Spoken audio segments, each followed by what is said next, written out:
Muhammad, Gede Agung Dharma Wiswara, hadir. Nikita Biliana Bella, oh ya. Desa Made Agung Widya, oke. Akun Putra Desa Kurniawan, oke. Gede Mardiata, oke. Gede Ari Artawa, oke. Gusti Agung Ayu Pramu, oke. Gusti Nyoman Agus Sanjaya Wirula, Gede Bagus Rizky Mahardika, sakit. Udah berapa hari sakit? Oh, boleh tak? Sakit apa dia?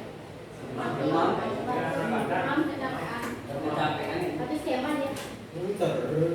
Ari Setiawati, Kade Denis Germoska, Sudian Nani, Kade Rohini, Kade Saputra, Kade Dika Yuliani, oke. Kade Yudi Amerika, untuk Ayu Bedayanti, izin. Berani juga izin. Ya. Omang Agung Fali, Omang Bini Sarsa, Omang Puspa Yoga, Omang Bulan Cahyani, Ibu Rizka Bella Setiani, Ibu Yanti Febriani, Made Arya Dayanta, Made Indra Sukarniana, Ibu Putu Ayu Fitria Ani, Nika Ayu Ariantini, Kade Kesarani, Putu Agus Aditya, Putu Agus Pramadi, Putu Ayu Sambiwi, sakit ya? Sakit loh kalau enggak, atau di PS? Sakit, sekolah ya? Oh.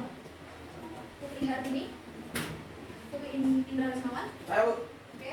Kade Ramaditya, oh siapa yang juga apa dia ya? Oke. Nah sebelumnya kan pada materi sebelumnya kita sudah membahas mengenai apa? Sampai masih ingat? Pada pertemuan hari Jumat lalu kita sudah membahas mengenai sistem pencernaan dan jaringan pada organ tubuh. Nah sekarang ibu mau tanya, siapa yang masih ingat apa aja jenis-jenis jaringan pada organ tubuh manusia? Jaringan otot. Siapa nih? Coba berdiri dulu. Siapa namanya? Oke, coba. Apa aja jenis-jenis jaringan yang ada dalam organ tubuh kita? Jaringan otot, Jaringan otot, jaringan ikat, jaringan ikat, jaringan apa lagi? jaringan saraf, Jaringan saraf. Lagi satu, jaringan epitel. Siapa yang masih ingat pembagian jenis-jenis jaringan epitel? Ada epitel apa aja tuh? Kan banyak tuh kemarin epitelnya ya. Ada epitel pipi apa nih? Epitel pipi pelapis. Kemudian epitel pipi, epitel ya pelapis pipi, pelapis silindris, berlapis silindris. Oke, pelapis kubus. Ada lagi transisional. Oke, kalau pembagian pada jaringan ikat apa aja? Siapa yang bisa? Jaringan ikat longgar, padat, dan padat, elastik, atau elastis sama dia. Terus jaringan ikat retikular, terus sama ya retikular sama retikulin sama. Jaringan ikat lemak sama tuh ya, lemak sama adiposa. Oke. Nah kalau jaringan otot dah dulu, otot kan cuma ada 3. Apa tadi? Jaringan otot jantung, otot polos, otot duri, otot rangka. otot polos. Otot polos. Nah otot duri juga disebut dengan otot rangka. Oke. Nah kalau dari sistem pencernaan, siapa yang ingat proses dari awalnya sampai akhir? Secara singkat aja. Coba satu orang aja. Ya, berapa siapa namanya? Bella. Dari mulut, kerongkongan, lambung, usus halus, usus besar sama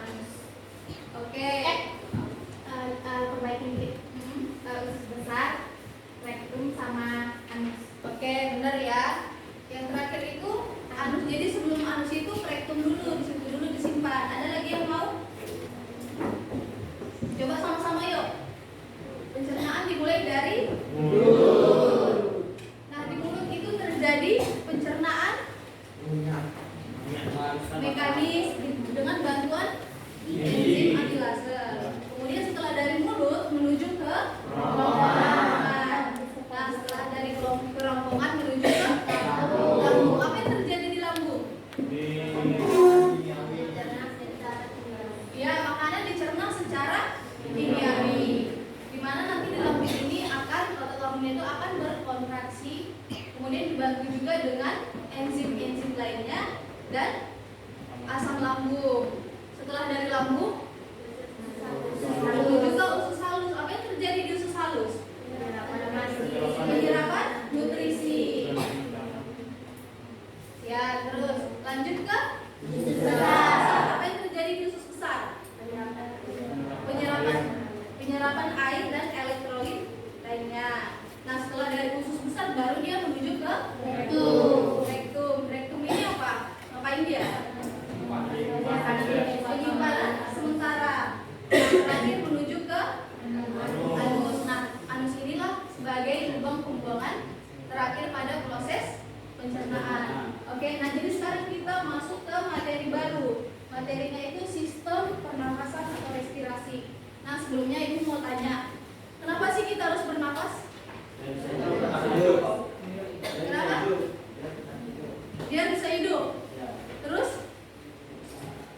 Kenapa kita harus bernapas? Ya, benar. Ada lagi? Karena untuk mendapatkan oksigen yang dibutuhkan tubuh agar bisa bertahan hidup. Oke, benar ya. Ada lagi? Cukup? Cukup? Oke, nah jadi bernapas ini penting karena proses bernapas ini adalah proses vital yang dibutuhkan oleh tubuh manusia untuk bertahan hidup. Dimana pada saat bernapas oksigen masuk ke tubuh kita. Dimana kan kalau oksigen masuk itu akan menghasilkan energi. Kita kan butuh energi untuk melakukan aktivitas kita sehari-hari. Nah, kemudian pada saat proses bernapas kita juga mengeluarkan karbon dioksida. Jadi karbon dioksida ini harus kita keluarkan dari tubuh kita supaya tidak melulu. Karena kalau melulu nanti akan bisa menjadi racun. Nah, kalau udah jadi racun nanti bisa mengganggu fungsi tubuh kita. Nah, ada lagi nih pertanyaannya.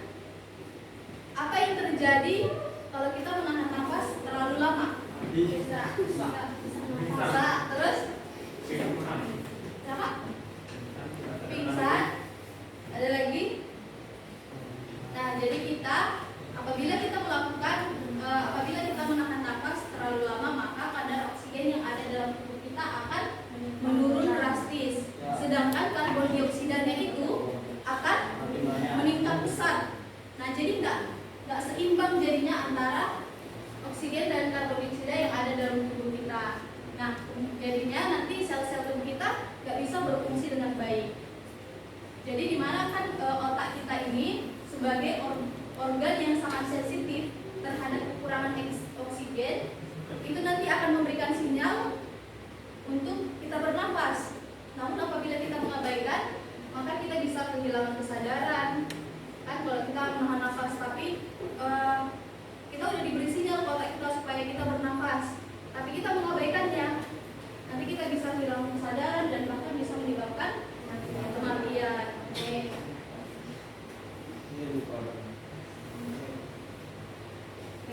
Nah, jadi adapun tujuan pembelajaran kita hari ini nanti melalui kegiatan pembelajaran ini diharapkan kalian dapat menjelaskan struktur, fungsi organ serta mekanisme pernapasan dengan tepat.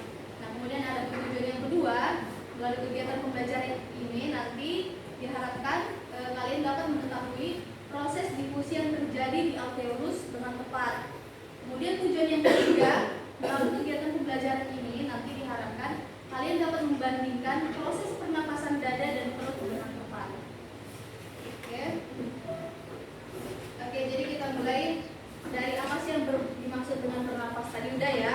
Jadi bernapas itu adalah kegiatan menghirup oksigen atau yang disebut dengan inspirasi dan menghembuskan karbon dioksida atau yang disebut dengan ekspirasi melalui alat pernapasan. Jadi pada saat kita menghirup oksigen itu disebut dengan inspirasi. Nah, pada saat kita mengeluarkan oksigen atau menghembuskan napas itu disebut dengan ekspirasi. Jadi tadi apa itu inspirasi tadi? Menghirup oksigen, kemudian ekspirasi mengeluarkan karbon dioksida. Jadi proses pernapasan ini dimulai dari rongga hidung. Jadi fungsi dari rongga hidung ini untuk menyaring, menghangatkan dan melembabkan udara yang masuk ke dalam tubuh kita. Nah, jadi pada bagian rongga hidung ini terdapat beberapa bagian yang memiliki masing-masing fungsi. Jadi pertama itu rambut hidung, seperti yang kalian lihat pada gambar. Jadi rambut hidung ini disebut juga dengan silia saraf pembau. Nah, rambut hidung ini berfungsi untuk menyaring debu yang masuk ke hidung. Dan kemudian selain itu, jadi nanti misalnya kalian lagi berada di lingkungan yang banyak asap atau banyak debu, jadi debunya itu nggak langsung masuk ke dalam saluran pernapasan kalian, melainkan akan disaring dulu oleh rambut-rambut yang ada di hidung. Nah, itulah nanti yang jadi kotoran pada hidung kita. Nah, selanjutnya juga pada hidung ada selaput lendir. Nah, selaput lendir ini seperti pada gambar ini, berfungsi untuk menyesuaikan suhu udara dengan suhu tubuh. Nah, selain itu pada rongga hidung juga terdapat serabut saraf pembau. Jadi serabut saraf pembau ini berfungsi untuk mendeteksi aroma-aroma dari luar, dan kemudian nanti akan dikirimkan ke otak melalui serabut saraf otak kita. Jadi nanti makanya kita bisa tahu ini aromanya apa gitu, aromanya makanan atau aroma yang lain, itu karena nanti serabut saraf pembau ini akan mengirimkan sinyal ke otak kita. Oke, selain itu juga ada tulang hidung. Nah, jadi tulang hidung ini fungsinya untuk membentuk hidung kita dan melindungi organ serabut-serabut yang ada di bawahnya, seperti serabut saraf pembau, serabut saraf ke otak, kemudian dan silia saraf pembau. Nah, selanjutnya setelah dari hidung menuju ke faring. Nah, jadi faring ini saluran bersama untuk sistem pernapasan dan pencernaan, di mana udara dan hidung itu akan masuk ke faring sebelum menuju ke laring. Jadi jadi faring ini ibaratnya persimpangan antara saluran pernapasan dan saluran apa nih? Saluran pencernaan. Jadi ibaratnya persimpangannya ya. Nah, fungsi dari faring ini itu untuk berperan dalam proses masuknya udara ke dalam pita suara sehingga bisa menghasilkan suara. Jadi kita bisa bersuara karena ada udara yang masuk ke saluran pernapasan kita. Nah, setelah dari faring menuju ke laring. Nah, laring ini mengandung pita suara yang menghasilkan bunyi. Nah, fungsi laring ini itu untuk melindungi saluran pernapasan dari benda asing yang dapat membahayakan saluran pernapasan kita. Nah, jadi inilah laringnya seperti yang kalian lihat. Nah, namun nanti di depan laring itu ada epiglotis.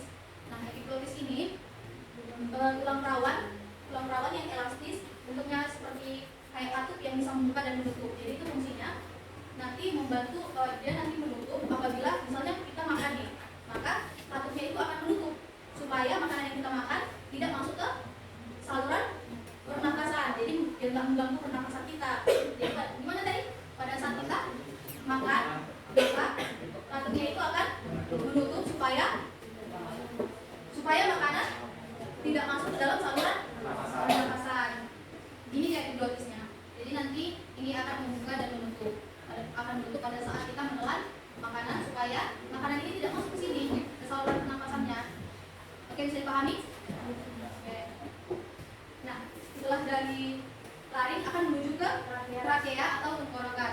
Jadi trakea ini saluran udara yang menghubungkan laring dengan bronkus, di mana di trakea ini dilapisi oleh cincin tulang rawan yang menjaga agar saluran tetap terbuka. Jadi seperti yang kalian lihat pada gambar ini ya. Nah, inilah trakea dilapisi dengan cincin-cincin tulang rawan. Nah, jadi ini trakea ini akan selalu terbuka. Tulang rawan cincinnya ini berfungsi untuk menjaga supaya trakea ini tetap terbuka dan udara bisa masuk. Nah, ada fungsinya yaitu untuk menolak benda asing yang masuk ke dalam saluran pernapasan dan juga merangsang bersin atau batu. Nah, jadi misalnya nanti pada saat ada kalian lagi bersih-bersih rumah ini kan banyak debu. Biasanya bersin kan karena banyak debu.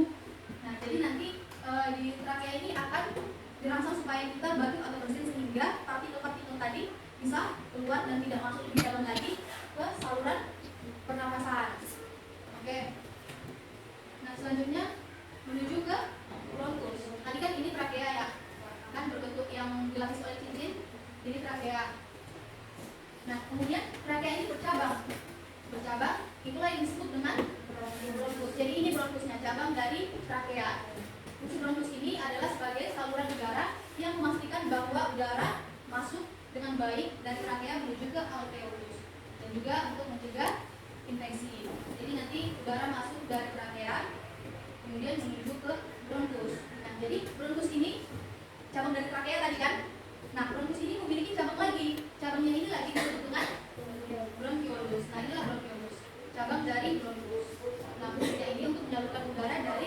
bronkus menuju ke alveolus dan mengontrol jumlah udara yang masuk dan yang keluar. Oke. Setelah dari bronkiolus, kemudian coba itu yang tidur ya. Coba bagus duduknya. Tegak duduknya ya.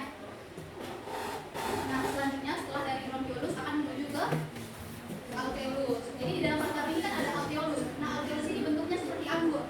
Seperti yang kalian lihat pada gambar. Dia gelembung seperti anggur. Kemudian dilapisi oleh kapiler-kapiler darah.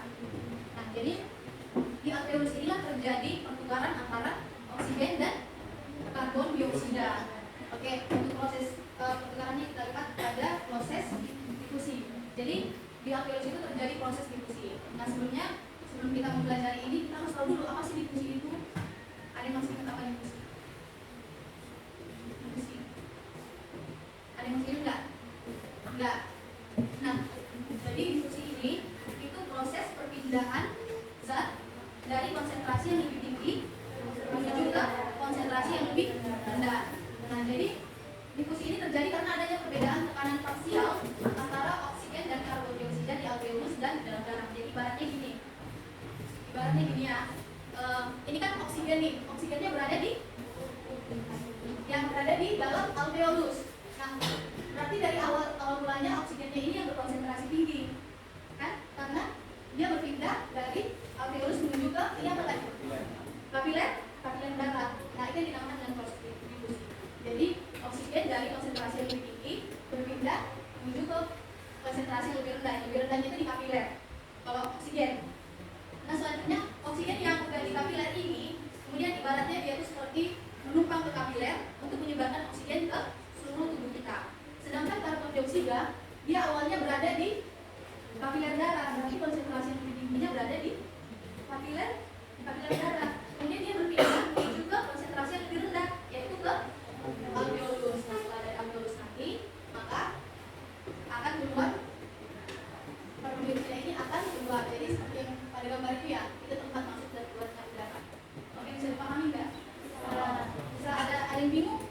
Dan nanti jelasin lagi sama yang ada lagi yang bingung di bagian yang tadi? Berapa semuanya? Sudah? Oke. Nah, selanjutnya kita beralih ke jenis-jenis pernapasan. Jadi jenis-jenis pernapasan itu ada dua. Ada pernapasan dada dan pernapasan perut. Jadi intinya yang bisa kalian ingat, kalau pernapasan dada itu menggunakan otot antar tulang rusuk. Nah, jadi kalau kita menggunakan pernapasan dada, maka yang berkontraksi otot antar tulang rusuk kita. Sedangkan kalau kita menggunakan pernapasan perut, maka yang digunakan itu adalah otot diafragma. Jadi otot diafragma itu di bagian perut ini, bawah. Mekanisme pernapasannya yaitu kita mulai dari inspirasi. Apa tadi inspirasi?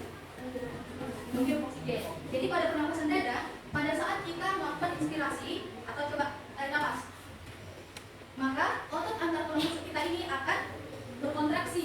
Selanjutnya rongga dada kita menjadi membesar dan kondisi paru-paru di dalam itu mengembang dan tekanan udaranya menjadi rendah pada saat kita menghirup oksigen atau inspirasi.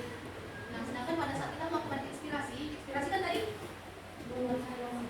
mengeluarkan karbon dioksida. Nah, kalau kita menghembuskan nafas, maka otot antar tulang rusuk kita ini akan berelaksasi dan rongga dada kita akan menjadi mengecil lagi. Tadi kan jadi membesar pada saat kita tarik nafas. Nah, pada saat kita keluarkan menjadi lebih mengecil lagi dan kondisi paru-paru kita di dalam menjadi menipis kembali dan tekanan udaranya di paru-paru itu menjadi tinggi. Nah, selanjutnya mekanisme pada pernapasan perut juga sama, cuma bedanya tadi letak perbedaannya di mana tadi?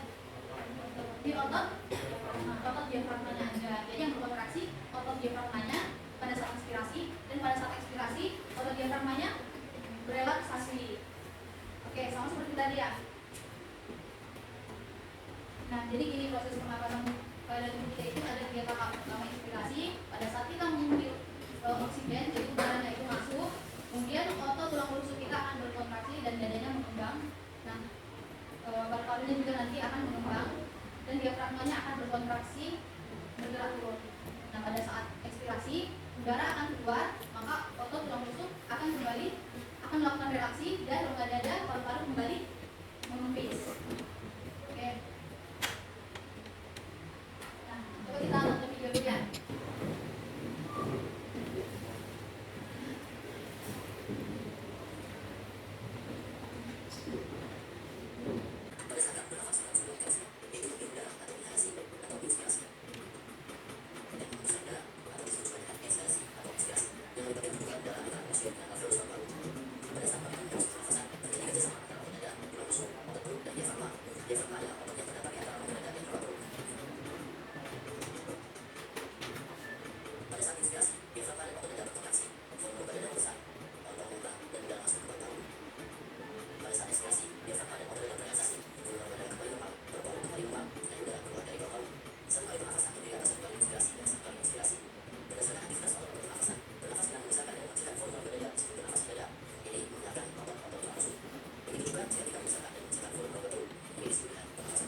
kelompok, tapi nanti itu yang milihin kelompoknya. Jadi nanti untuk ketua kelompoknya itu ada Made Audi, yang mana Audi ya. Oke, ketua kelompok 1 Audi. Kemudian Luhianti Febriani yang mana? Sekolah. Kadek Ari Setiawati yang mana? Oke, nanti ketua kelompok 2. Oke. Terus yang ketua kelompok 3-nya Kadek Putri Arniani yang mana? Oke. Ketua kelompok 3. Kemudian Rukmini. Oke, ketua kelompok 4 ya. Kemudian ketua kelompok 5 itu Juni Sarista yang mana? Oke, Juni Sarista ketua kelompok 5. Dan kelompok 6 ini siapa nih? Enggak, ini ketua OSIS. Ketua OSIS ya. Siapa namanya?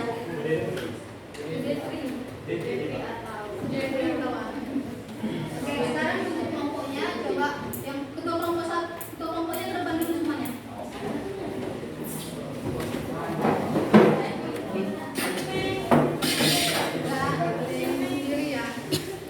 Berurutan ya, kelompok 1, 2, 3, 4. Oke, kita perhatikan jadi satu kelompok itu menyelesaikan satu soal aja dulu. Jadi kayak kemarin ya.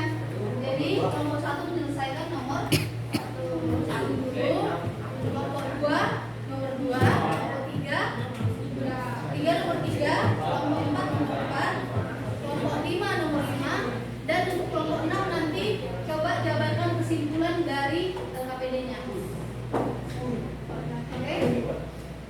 Kesimpulan secara singkat aja. Oke.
Nanti dipilih ya siapa namanya.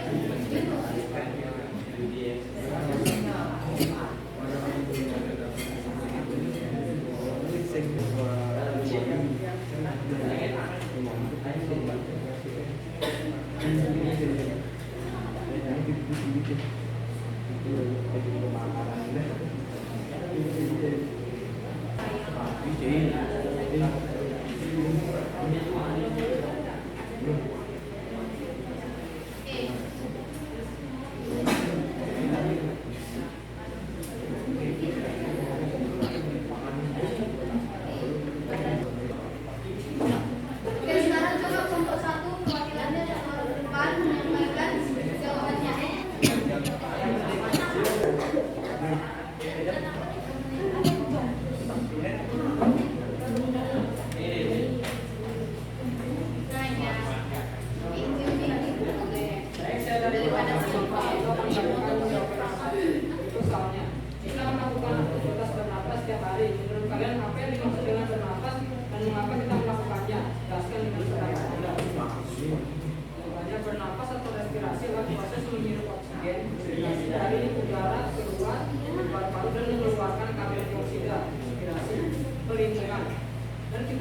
Alasannya karena dalam tubuh kita membutuhkan oksigen untuk menghasilkan energi serta digunakan untuk metabolisme sel. Oksigen sel-sel tubuh kita tidak dapat berfungsi dengan baik. Selain itu, bernapas juga berfungsi untuk mengeluarkan produk limbah seperti CO2 dan H2O. Oke, jadi benar ya yang dikatakan temannya tadi. Jadi proses bernapas itu adalah proses masuknya oksigen dan mengeluarkan karbon dioksida seperti yang ibu jelaskan di awal tadi. Oke, bisa dipahami? Bisa. Oke, coba tepuk tangan untuk kelompok 1.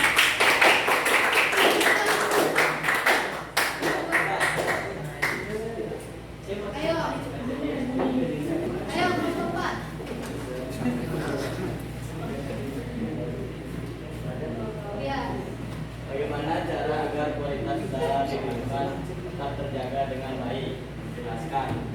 Caranya dengan selalu membersihkan lingkungan sekitar, tidak membakar sampah, dan lebih banyak menggunakan transportasi umum, melakukan reboisasi, dan tidak menggunakan terlalu banyak produk berbahan kimia karena aktivitas tersebut saling dapat mempengaruhi kualitas udara. Serta produk berbahaya kimia juga dapat membuat kualitas udara menjadi buruk. Contohnya seperti parfum kalau memang berbau wangi, namun apabila digunakan udara berlebihan akan dapat mengganggu organ pernapasan karena mengandung kimia. Oke, benar ya.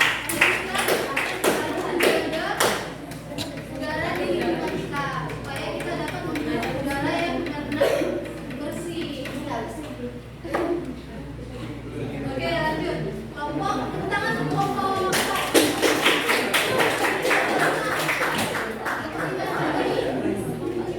Kelompok 5 mana? Ayo kelompok 5.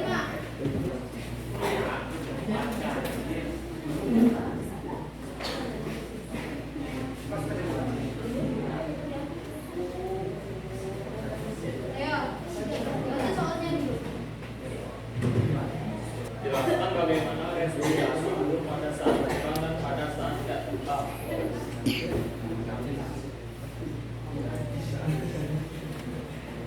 waktu terbang, inspirasi dan ekspirasi dilakukan oleh kantung udara. Waktu sayap diangkat ke atas, kantung udara ditekan mengembang, sedang kantung udara di borakoid terjepit sehingga terjadi inspirasi.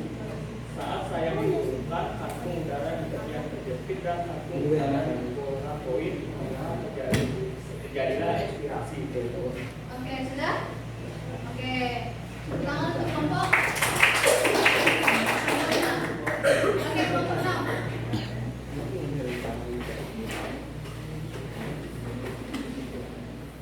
Baiklah, Kelompok 6 ini ngapain tadi? menjelaskan kesimpulan dari materi yang tadi dipaparkan. Oke, kesimpulannya dengar ya, kesimpulannya. Baiklah, dari hasil 5 soal yang diberikan tadi dan pemaparan materi yang diberikan tadi oleh ibunya, kami dapat simpulkan bahwa memahami bahwa setiap organ dalam sistem pernapasan memiliki peran penting, mulai dari hidung yang menjadi udara hingga paru-paru yang menyalurkan oksigen ke darah. Kita juga menyadari pentingnya menjaga kualitas udara untuk kesehatan pernapasan. Karena apabila kita tidak menjaga kualitas udara, itu sama saja kita memasukkan zat kimia yang berbahaya, racun lah, ke dalam tubuh kita.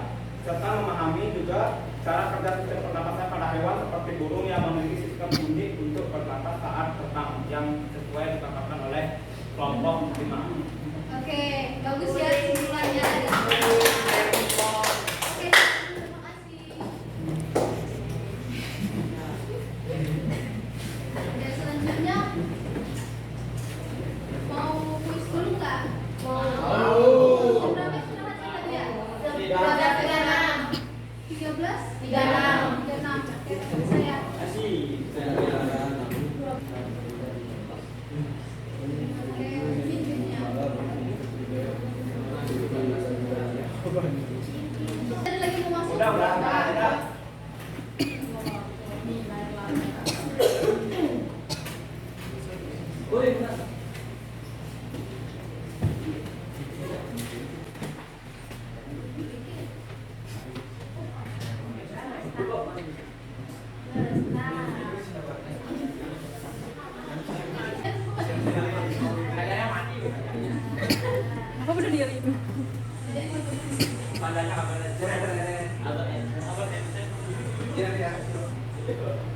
yang punya tugasnya.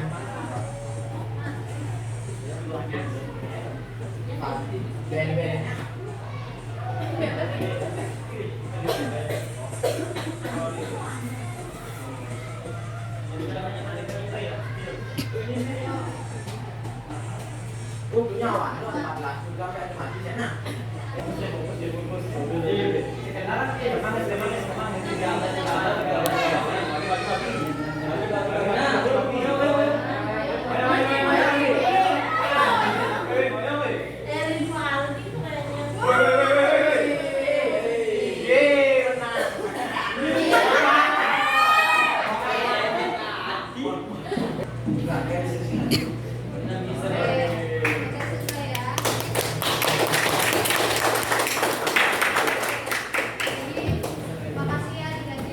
Iya, Bu. Partisipasi dalam pembelajaran kita hari ini.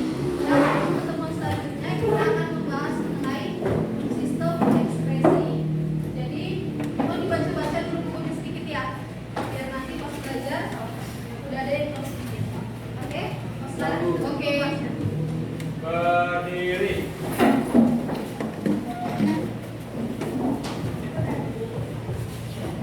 Sebelum kita mengakhiri pelajaran, maka baiknya kita berdoa sesuai keyakinan masing-masing. Doa dimulai. Doa dapat diakhiri. Aturan sama. Oh.